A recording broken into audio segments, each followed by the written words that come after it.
Hey everyone, and welcome to another episode of the Be Fearless and Create podcast. Today we have an amazing guest, and I'm just going to let her introduce herself to you all. Hello, everyone. It's a pleasure to be here with B and all of you today. My name is Michelle Demmerelle.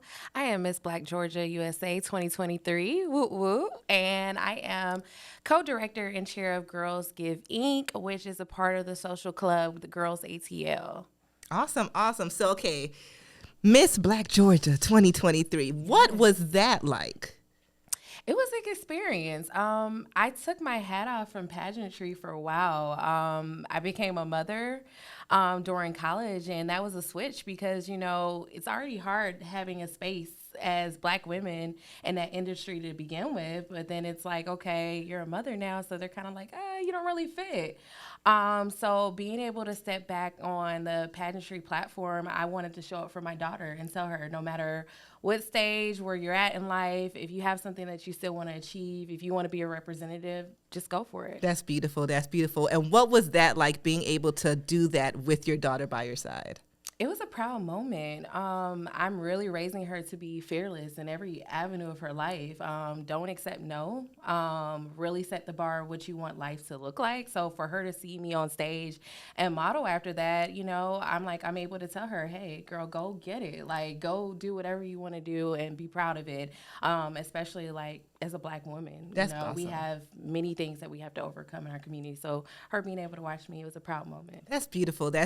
Now, and I think one thing, I'm not a mother yet, but one thing I'm now realizing at my older age is how much we indirectly learn from our parents, yes. Right? Like, now that I'm older, now I'm seeing like, okay, I learned this from my mom or I learned this from my dad without really it being pointed out. And I think sometimes we forget how everything that we do is leaving a mark on our child, even if it may take years for them to realize it, but how every little thing that we do is very, very critical in bringing them out to be not who you want them to be, but who they're destined to be. Absolutely. That's crazy. That's crazy. So what was that journey like, being able, like, taking that break from pageantry and being judged in front of a lot of people? How do you take that, and what was something that helped you push through that? It was a nerve-wracking experience for me because, like I've been saying for a long time, I'm like, man, I always said, what is my purpose in life, I'm like, what am I meant to do? And simultaneously between me entering pageantry, I lost my dad unexpectedly, so that was like a mental thing that I had to play through. Being a part of kind of asking for a nonprofit space to be created amongst Black women in a social club, like that was another thing. So I'm like, how do I balance these factors and show up for myself and show up for the stage? Because for pageantry, they want to know, what are you doing in your community? How effective are you in your state? And I really wanted to lead a platform that was authentic to who I was. I was like, regardless of what the outcome is, I want to show people who Michelle is. So being able to get on stage and see different women from different walks, age groups, we had the teen, MISS, and then Miss, seeing all of us show up, it was really important. So I'm like, wow, I'm nervous. I'm like, I know I'm being judged right now, but I just have to come as Michelle. So it was different for me because seeing myself as a younger girl competing in the USA platform to now where I am today, I'm like, man, it's changed dramatically. Now, what would you tell your younger self? Step into the room and own it every single time. Like, don't doubt yourself. Don't be afraid of a no. Don't be afraid of what the audience and who is watching. Build who you are, like, authentically. That's awesome. And I wish that's something that I would say I would preach to my younger self. Don't be worried about pleasing people. I tell people, I'm such a empath to other people sometimes that sometimes I'm like, okay, Michelle, you come second. And as an adult, I'm learning that, you know what, your character is your currency. I tell people. And I'm learning that, what I build and who I am is more important than pleasing other people around me. That's beautiful. So briefly, off camera, we were speaking about social media. Yes. And especially having a young daughter. How do you help build her confidence outside of social media without seeking that validation that social media tends to bring? You know what? I've always said, my daughter's like, man, I thought having like a younger mom would be cool, and I would get some pass, and the social media trend, it would be different. But I tell her, social media applies a lot of pressure in areas in our community. Like, they already have it rough going to school. They're worrying about what you wear, who am I fitting, what's popular right now, what's trending, and you don't realize what they're facing. And I told her, I really want to monitor what you're seeing on the outside and what the world is exposing you to, because you have forever to be exposed to that. You're going to go and be adult forever, but this small amount of time that you have to be a kid, embrace that. Embrace somebody guiding and directing you. And I've always said from day one with her, I am the foundation. I wanted to plant a seed in her that nobody else could break. Like, I didn't want other people to tell her certain things. So we have very raw, upfront conversations that now it's like when people bring stuff to her, she's like, wow, well, you already had that conversation with me. But I think when I see her get on social media, and that's why I kind of still deter her from that, she's literally like, oh, well, I want lashes. I want myself to look like this. Oh, this person doesn't look, oh, they look so much older than me. And I'm like, that's the problem. Be a kid as long as you can. It's okay to look younger. It's okay so I'm just creating the space where I'm just reasserting and building her confidence. So when she goes out in the world, and she has to face all these things, she has something that she can refer back to, because we only have a small time with them. And I want her to always remember what I gave her versus what the world's going to give her. That's beautiful. And I think that's one of the biggest challenges when we even talk about or think about social media is, like, with us growing up, we didn't have it to the extent that it is now, to the point where, we have, whether it's younger family members that are struggling with self-esteem because what they're seeing. And like you said, they're no longer being able to be a kid because social media is telling you got to look this way, dress this way, have this boyfriend, have this amount of money at this certain age. And it's like, wait a minute, that's not the reality. And your life is for your life, not what they tell you it's supposed to be on social media. Look, I say all the time, like, people know I'm very private. Like, social media to me, that's like a picture, that's a post, like a little small thing. I don't get all into the numbers games and the things that people really like focus on.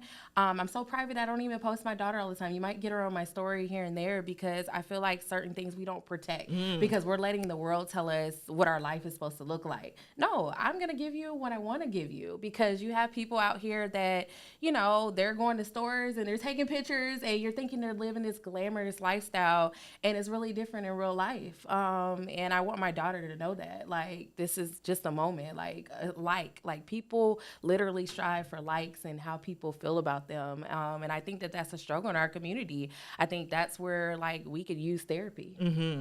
It's funny. I was having this conversation with some of our team members where we're living in this world now where it's like we're craving validation, right? We're craving the wants, we're craving the needs, we're craving the likes, we're craving all these different things. When it's like we're no longer living to live, or we're no longer living in our purpose because we're too busy living to please other people. Why are we trying to be validated by these people to begin with? And I always tell people, I'm like, to me, social media is a game. It's part of my business, but I play it like a game. I don't allow it to engulf me, or, I didn't get this amount of likes, so I'm this or I'm that. No, like, it's a game, but it's hard for a lot of people to separate that or to even realize that. I think people get caught up in algorithms, like, who's liking my stuff, what I'm doing. And I tell people, like, I live by this. Like, when you walk in your purpose, all things align. And what I mean by that is, I used to tell people, like, there are people who run races, there's people who run marathons, and there's people that are conditioned for triathlons. And I tell people, like, my life has been a mixture of that. And what I've had to learn is, just because somebody else was a condition for a race and they've reached that point where they've gotten to a point that they're like, man, they've been able to succeed in the area, you can't stop. You got to keep going. That's a checkpoint to you. Right. Because you may be conditioned for something greater, but if you stop there and you trying to align yourself with somebody else's purpose, you're going to miss out on your own. And I say, when you naturally walk in your purpose, all things will align. So what your purpose is, you're a phenomenal photographer. You're talented in many different areas. That's not my talent, but that doesn't mean that we can't meet at this place, because that's kind of what led me to being able to sit in the seat with you today.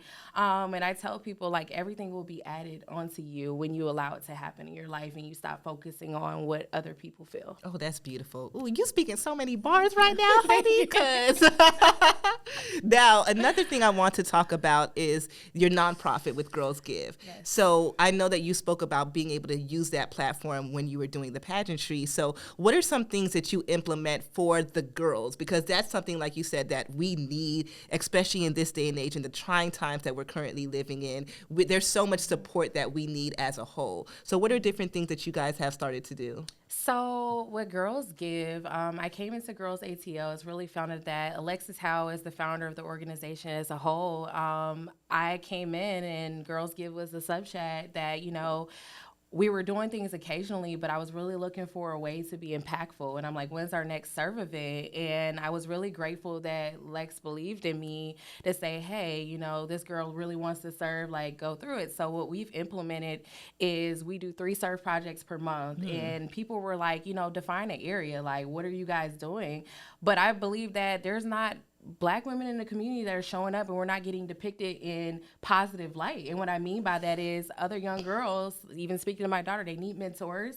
We need people to go into our communities, charter schools and stuff, and really implement, because charter schools, they don't get assistance like public schools do. They need people to go in and do that work. We need people helping the displaced. You know, like I tell people all the time, we do so much work in Hurt Park, Woodrow Park. I tell people that, you know, they look at those people and they think that they want those conditions. But a lot of those people are, if you talk to them, they have a story. But they need people to come up and show out for them and say, hey, I'm going to bring you a warm blanket. So our goal is, it's funny, we have over 725 women in the chat right now, and they call it the G Hive because they're like, it's like a Ticketmaster event that goes so fast. My goal has been to really expand where we give more serve opportunities to all women, and they see the positive impact we're making in the community. So our strategy is to create a nurturing environment where we empower everybody, no matter what your walk of life is. If there's a need in the Atlanta community, you're going to see Girls Give showing up.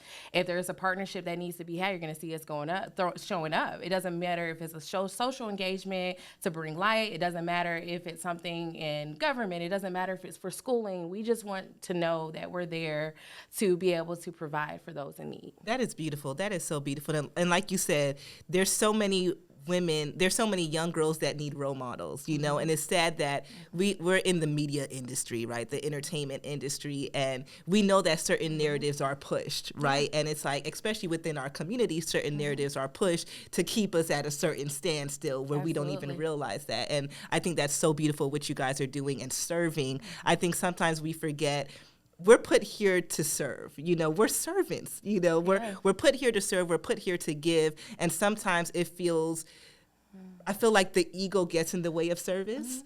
And to be able to, for you and everything that you guys are doing, for you guys, 700 women, that's amazing, first and foremost. That's the organization as a whole. Lex will have 20 chapters when we hit December. We'll be going to other states for the social part. We'll be in Tampa, Maryland, Houston, and just growing. And I tell people, for the nonprofit work, it's hard work. Servitude is hard work. It's less of you and more of what you can do for other people. So you don't do it for the applause. If you do it, like you said, for ego and many other things, it's going to create conflict. And I've seen that as Girls Give is growing and where I see it going and where I see the organization for Lex as a whole. But what I tell people is, everybody can have an impact when we work together. When you create space and tables, like room at the table for another woman, we win together. And I think we miss that in our community so many times. Like, I'm okay with coming alongside somebody's vision that they already had a platform and saying, hey, what can I do to uplift and make it greater? What can I do to help other individuals? And I think when we do that, we win and we help others in need. right. We go faster together that, you know, and sometimes it's, again, the ego where I want to do it myself. And it's just like, but if you can work with others, you know, oh man, there was a point that I wanted to make while you were talking. Oh man, what was it? Balance. Yeah, balance. So when you're serving, because I know there's one there. We always speak about when you're serving, your cup has to be full as well. And sometimes I know I fall victim to it so much where you're pouring into so many other people that you're not pouring back into yourself. How are you finding that balance to still be able to pour into yourself and your daughter while also pouring into others?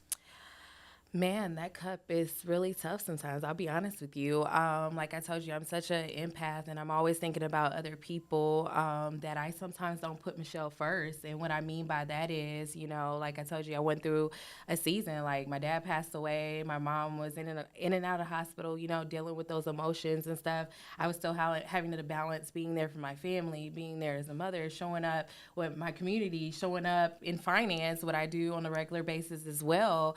So what I am learning that makes it easy to fill my cup is I now feel like I'm aligned to my purpose. So when you're aligned to your purpose, even on days that you get tired, your passion and your flame to do what you feel like God destined you to do, it keeps you going. And what I mean by that is I might get off work and then I have to do things that are mom like practices and investments there. And I stay up and I'm constantly on calls with partners or doing things. And I might stay up until 12 a.m., but I'm okay with that when I sit down because I'm like, you know what? We all have to answer of what impact did we make or what did we leave on this life. And I feel like when I look back, if I can just have a couple people say, you know what, Michelle cared enough to show up for me. Michelle cared enough that I may have not known that she was up till 12 a.m. planning for this event. But you know what, I really impacted. So like I said, when we go in the community, I see students having, like when we help SLAM build a library, seeing kids be able to put a book that look like me and be able to take that home and be able to read, like that's a future leader. And if that investment wasn't made or if nobody cared to put clothing in their back or say, hey, you need resources to eat, like that's what it's all about. Right. Like you said earlier, it's not about, the clout. I like to say the likes. It's like, are you going to really get in there and are you really going to work? So filling my cup is literally saying, you know what, I'm an empath, accept that, Michelle. But you're going to be filled by having that person be touched and seeing a smile on somebody's face, even if it's for one day. Now, being an empath, how do you, because I'm curious, because I like to ask questions because I need the answers too. Sometimes it's hard to say no. Yes. When do you draw the line or how do you draw those lines? I tell people, even though I'm an empath, I'm very observant of people. Even when people don't do, I'm very social, but I'm observant. I'm really big on, observing relationships and the way people treat me. So where I draw a line at no is you probably have shown me enough to have factual information on how I need to move in that relationship with you. But I learned in all things, I'm still going to move in love. So my no is, no, I've learned is a complete sentence. And I had to learn to say, hey, if I tell a person no, that's a complete sentence because I'm defining my boundary with you. But if you heard a no with me, there was something that got me there that I needed to say the no. Because I feel like so many often empaths fall victim to narcissistic behavior, people that are around you that are like, they don't want to take ownership. But a no for me as an empath is literally me saying, I chose me this time. Oh, that's a word. That's a word. That's a word. So how can we support Girls Give? How can we be a part? How can we learn more to start serving more? Absolutely. Follow us at girlsgiveinc.org. Follow the Girls ATL. You can come make donations. We're doing Giving Tuesday. So Giving Tuesday is a huge thing in a nonprofit space. Giving Tuesdays on November 28th this year, but there's a lot of time to impact the community leading up to it. For us, we're doing Christmas on Us at Ebenezer. We're partnering with Restoring One Hope. We'll be giving every necessity that you can think of to those that are displaced and they don't have a home. Like it's cold outside, it's raining today in Atlanta. So that's one space. Tiny Blessings. We're going to be blessing women with diapers and necessities for their kids. So I would just say go check out our website. Come join alongside us. We have many partners that, we partner with to ensure, because like I said, Girls Give is not a self-fulfilling nonprofit. We believe partnership and bringing resources together, that's what really makes the difference. So I would say go check out our website, go follow us, hey, saying, Michelle, hey, I want to come serve with you today. Make a donation. Every donation truly goes to the right place. Awesome, awesome. So we always like to end our podcast asking or giving a motivational word to how do you be fearless and create in your life? Oh, that's a good one. I think I am fearless and I create by really finding purpose in Michelle and aligning and creating through making room for women after me. Beautiful, beautiful. So how can we follow you, Michelle? You can follow me at Michelle Demmerelle on Instagram. And like I said, the Girls Give and the Girls ATL page is for our social platforms as well. Awesome. Thank you so much for tuning into this episode. Be sure to follow us and look out for the next episode coming up soon. Thank you for having me, B. Thank you. Thank you.